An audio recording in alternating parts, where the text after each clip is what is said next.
In this movie, we're going to blend the wings in with the horse using a blend mode, and we're also going to paint away this extra wing as well as the crane's legs using a clipped brushstroke layer. So the first thing I'm going to do is zoom in a little bit so that we can see the crane up close and personal. And notice near the top of the layers panel, we have this pop-up menu that by default is set to normal, and we have an opacity option. And notice that by default, opacity is set to 100% so that the layer is 100% opaque. I'm going to go ahead and switch to the wing number 1 layer right there. And I'm going to reduce the opacity by clicking on this down pointing arrowhead, in which case I get this slider. And then I'll go ahead and drag the slider triangle to the left in order to reduce the opacity of the layer, in which case it becomes translucent.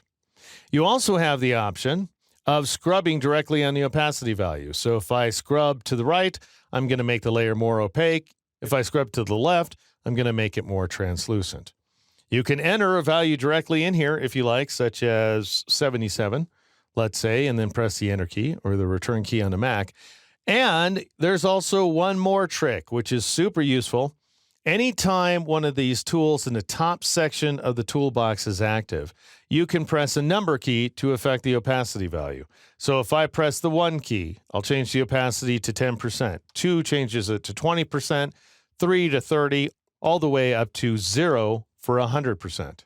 If you want more fine-tuned control, then you can press 2 keys in a row. For example, I could type 36 for 36%. I could tap the 8 key twice in a row for 88%. If I want 0% opacity, you type 00, like so. And then, of course, if you want to take the opacity value back up to 100%, you press the 0 key. But none of that is what we want to do. We want to drop out the whites on this layer and keep the blacks. And you do that using a blend mode. So notice if you click on the word normal, you're going to bring up a fairly mystifying list of blend modes right here. Now, these are some extremely powerful options, which is why I devote an entire chapter to blend modes in my advanced course. But for now, know that the 2 most important blend modes, besides normal, which turns the blend mode off, are multiply and screen. Screen goes ahead and drops out the blacks and keeps the whites, and multiply drops out the whites and keeps the blacks. And let me show you what that looks like. I'm going to go ahead and click on the B&W layer at the top of the stack. And I'm going to add a new pattern layer, just so we have something to look at, by going up to the layer menu, choosing new fill layer, and then choosing pattern. And I'm going to call this guy demo layer, let's say, and then I'll click OK. And by default, at least in my case, I'm seeing this pattern of flowers. I'm going to go ahead and switch it to something more obvious, like these optical squares right here. And I'm going to make them larger by setting the scale value to 400%. And then I'll click OK to accept that change. All right, now I'm going to move this layer below the wing number 1 layer. I just wanted you to see what it looks like. And now I'll click on the wing number 1 layer to make it active. And so let's say I want to drop out the blacks and keep the whites. Then I would go ahead and change the blend mode from normal to screen. And now the bird becomes a whole and its white background remains visible. If I want to do exactly the opposite, drop away the whites and keep the blacks, then I would change the blend mode to screen's opposite, which is multiply, and we'd end up with this seamless effect right here. Naturally, we don't need this demo layer, so I'll just go ahead and hide it like so, at which point we will see the wings coming out of the horse. Now, the problem is it's not just the wings coming out of the horse, it's the tail and the legs as well. So what we want to do is paint over that stuff in white. So go ahead and click on the wing number 1 layer to make it active. Scroll up as well so you can see the layers above it. And either go to the Layers panel flyout menu and choose New Layer, or just press that keyboard shortcut, Control-Shift-N or Command-Shift-N on the Mac.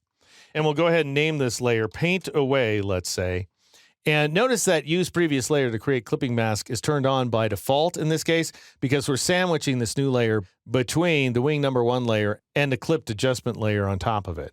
And so now I'll just go ahead and click OK, and we create another clipped layer as you're seeing right there. And so now you want to select the brush tool, which you can get, once again, by pressing the B key. I want to paint with white, so I'm going to swap the foreground and background colors by clicking on this little switch icon, or you can press the X key. And as you can see, now the foreground color is white. And now I'll increase the size of my brush on the fly by pressing the right bracket key a few times until I get a brush size of about, let's say, 300 pixels, as we can see. on the far left side of the options bar in the upper left corner of the screen. And now click, let's say, right about there. I'm not going to drag, I'm just going to click in order to essentially take a little bit of a circle out of that region. And I'll click there as well to get rid of the rest of the tail. And you can drag all around the horse's tail in order to make sure there's no more crane left in this region. And the reason we're not affecting the horse is because all of our modifications are clipped inside of the wing number 1 layer. All right, now I'll reduce the size of my cursor by pressing the left square bracket key. And now I'm going to click right about there, let's say, and just kind of shift click my way down in order to basically paint that top wing away. And if you go too far, don't worry about it. We'll solve that problem in a moment. Now I'll make my cursor much bigger and I'll paint this wing like so. And I'm not too happy with what I've done here. And so I need to erase things back a little bit using the eraser tool. So go ahead and select the eraser tool, which is located 3 down from the brush tool. It has a very simple keyboard shortcut of E for eraser. And right-click inside the image window and just make sure that hardness value is set to 100%. And you can crank the size value up to, let's say, 30 pixels, and then press the Enter key or the Return key on the Mac. And now we just want to soften these transitions a little. So I'm clicking and shift-clicking like so. And when I say soften, I really mean I'm trying to round things out just a little bit so that this edge makes a little more sense next to the existing wing. And I think I'll click right about there to erase a few more pixels. Now notice what a sharp edge we have. That's because these white brushstrokes are being affected by the adjustment layer. If you don't want that, and I wouldn't think you would, just go ahead and drag the adjustment layer to between Paint Away and wing number 1, and that'll soften things up quite nicely. And then you can go ahead and zoom out by pressing Control-0 or Command-0 on the Mac. In my case, I think I could do a little bit more erasing. So I will go ahead and scroll up to that Paint Away layer right there. Increase the size of my cursor by pressing the right bracket key a few times. So that trick works just as well with the eraser tool as it does with the brush tool. And I'm doing some more clicking and shift clicking in order to raise that edge just a little bit so that we have a smoother effect.